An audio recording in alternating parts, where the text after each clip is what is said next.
అరయంగా కన్నుడికి నారుగురి చేత అన్నట్లు కన్నుని చావుకు అనేక కారణాలు ఉన్నట్టు జగన్ పార్టీ ఓటమికి అనేక కారణాలు వచ్చేసి స్వయంకృతాపరాధాలు కొన్ని అయితే న్యాచురల్ గా ప్రతిపక్ష పార్టీల యొక్క కృషి.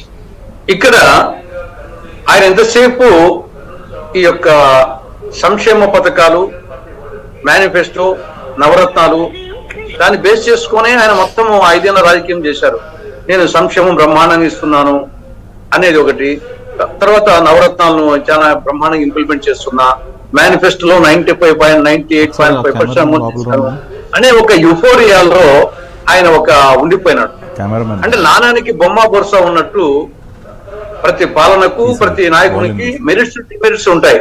ఆయనకు తన మెరిట్స్ వరకే కనిపించాయి కానీ డిమెరిట్స్ గురించి ఆయన సింహావలోకనం చేసుకునే పరిస్థితి కనిపించలేదు.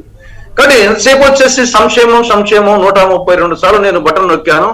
బటన్ నొక్కి డీబీటీ పథకాల ద్వారా 1,89,519 కోట్లు వాళ్ళ అకౌంట్ లో వేశాను, నాకు ఎందుకు రాకుండా పోతాయి ఓట్లు అనే యాంగిల్లోనే ఆలోచించాడు. కానీ మరొక సైడ్ వచ్చేసి బాధుడు కార్యక్రమం ద్వారా 3 లక్షల కోట్ల రూపాయలు వాళ్ళ మీద బాధ్యానని చెప్పేసి ఆయన ఎప్పుడు ఆలోచించలే. ఆయన బటన్ నొక్కి 1,89,519 కోట్ల గురించి ఆలోచించాడు కానీ అదే ప్రజల మీద, అదే మహిళల మీద, అదే అక్క చెల్లెల మీద, అదే అన్నదమ్ముల మీద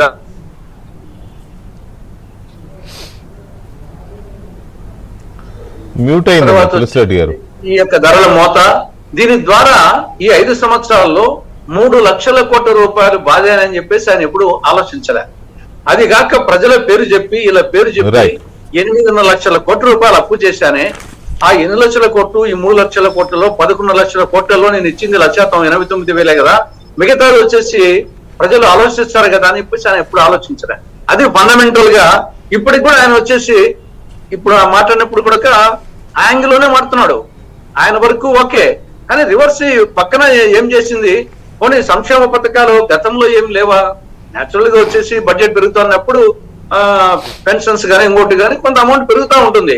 గతంలో వచ్చేసి 1975లోనే 20 పాయింట్ ప్రోగ్రామ్ ఇందిరాగాంధీ మొత్తం ఆ 20 పాయింట్ ప్రోగ్రామ్ అంతా సంక్షేమ పథకాలు అవన్నీ, అందరికీ విద్య, అందరికీ ఆరోగ్యము, ఎస్సీ, ఎస్టీ, బీసీ, మైనారిటీ, యువత సంక్షేమం ఇవన్నీ. కాబట్టి ఈయన కొత్తగా వచ్చేసి సంక్షేమ పథకాలు కొత్తగా పెట్టినట్టు ఆయన భావించుకున్నాడు. కానీ ఇవన్నీ గతంలో ఆల్మోస్ట్ ఈ పథకాలని గతంలో ఉండేటే 1-2 ఆ అమ్మఒడి కొన్ని పథకాలు 1-2 ఎక్స్ట్రా పెట్టినాడు. దాన్ని బేస్ చేసుకొని మొత్తం వచ్చేసి నేను అది సంక్షేమము ఇచ్చింది గోరంతా, లాక్కున్నది కొండంతా, చాక్లెట్ ఇచ్చి నెక్లెస్ లాగినట్లు మట్టి ముంత ఇచ్చి వెండి చెంబు దొంగిలించానని చెప్పేసి ఆయన ఎప్పుడు భావించలేదు. అది ఫండమెంటల్ గా ఆయన చేసిన పొరపాటు. రెండవది ఇప్పటికి కూడా ఆయన ఇందాక మాట్లాడిన దాంట్లో